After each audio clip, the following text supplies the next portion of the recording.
NDA বুলি কৈছে কি মিত্ৰতা এনডিএ তাৰমানে আমি কৈ আছো অসমটো ষ্ট্ৰং হ'ব লাগে। অসম ষ্ট্ৰং হোৱা মানে বড়োলেণ্ড ষ্ট্ৰং বাছ। বিধানসভা নিৰ্বাচন এনেকুৱা গোটেই অসমত যেটো আজি ৰাজনৈতিক পৰিৱেশ খুব এনডিএৰ কাৰণে পজিশ্যনটো ভাল আৰু আমাৰ বিটিচিৰ লক্ষ্যটো হ'ল আমি অসমটো ষ্ট্ৰং কৰিব লাগিব। অসমটো ষ্ট্ৰং কৰিব লাগিব, তেতিয়াহে বড়োলেণ্ড উন্নতি হ'ব। আমি সেইটো জানো। ৰাজ্যসভা আসন হওক, কিবা লোকসভা আসন হওক বা এছেম্বলি আসন হওক, সেইটো এনডিএ হিচাপে যাব। যিকেইখন আমি এনডিএ হিচাপে পাৰ্টিচিপেট কৰিব, এই গোটেইকেইটা জিকি যাব। আমাৰ মূল মন্ত্ৰটো হ'ল বিপিএফ দলৰ মূল মন্ত্ৰটো হ'ল অসমটো ষ্ট্ৰং হোৱা মানে বিটিচি ষ্ট্ৰং হোৱা। অসম ষ্ট্ৰং হোৱা মানে বিটিচি ষ্ট্ৰং হোৱা। বুজি পায় কি মিত্ৰতা? এনডিএ বুলি কৈছে কি মিত্ৰতা এনডিএ তাৰমানে আমি কৈ আছো অসমটো ষ্ট্ৰং হ'ব লাগে। অসম ষ্ট্ৰং হোৱা মানে বড়োলেণ্ড ষ্ট্ৰং বাছ।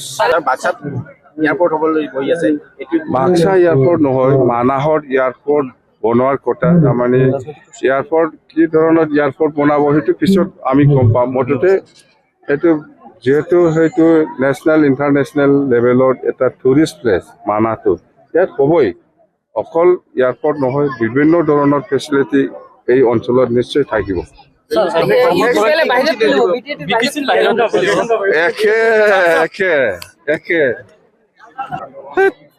এনডিএ বুলি কৈছে কি মিত্ৰতা এনডিএ তাৰমানে আমি কৈ আছো অসমটো ষ্ট্ৰং হ'ব লাগে। অসম ষ্ট্ৰং হোৱা মানে বড়োলেণ্ড ষ্ট্ৰং বাছ। বিধানসভা নিৰ্বাচন এনেকুৱা গোটেই অসমত যেটো আজি ৰাজনৈতিক পৰিৱেশ খুব এনডিএৰ কাৰণে পজিশ্যনটো ভাল আৰু আমাৰ বিটিচিৰ লক্ষ্যটো হ'ল আমি অসমটো ষ্ট্ৰং কৰিব লাগিব। অসমটো ষ্ট্ৰং কৰিব লাগিব, তেতিয়াহে বড়োলেণ্ড উন্নতি হ'ব। আমি সেইটো জানো।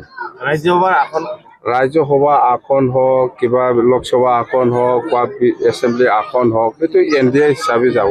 যিকেইখন আমি এনডিএ হিচাপে পাৰ্টিচিপেট কৰিব, এই গোটেইকেইটা জিকি যাব। আমাৰ মূল মন্ত্ৰটো হ'ল বিপিএফ দলৰ মূল মন্ত্ৰটো হ'ল অসমটো ষ্ট্ৰং হোৱা মানে বিটিচি ষ্ট্ৰং হোৱা। অসম ষ্ট্ৰং হোৱা মানে বিটিচি ষ্ট্ৰং হোৱা। বুজি পায় কি মিত্ৰতা? এনডিএ বুলি কৈছে কি মিত্ৰতা এনডিএ তাৰমানে আমি কৈ আছো অসমটো ষ্ট্ৰং হ'ব লাগে। অসম ষ্ট্ৰং হোৱা মানে বড়োলেণ্ড ষ্ট্ৰং বাছ।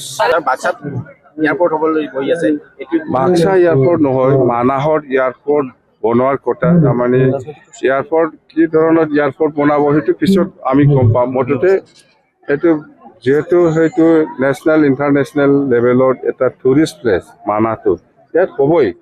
অকল এয়াৰপৰ্ট নহয়, বিভিন্ন ধৰণৰ ফেচিলিটি এই অঞ্চলত নিশ্চয় থাকিব।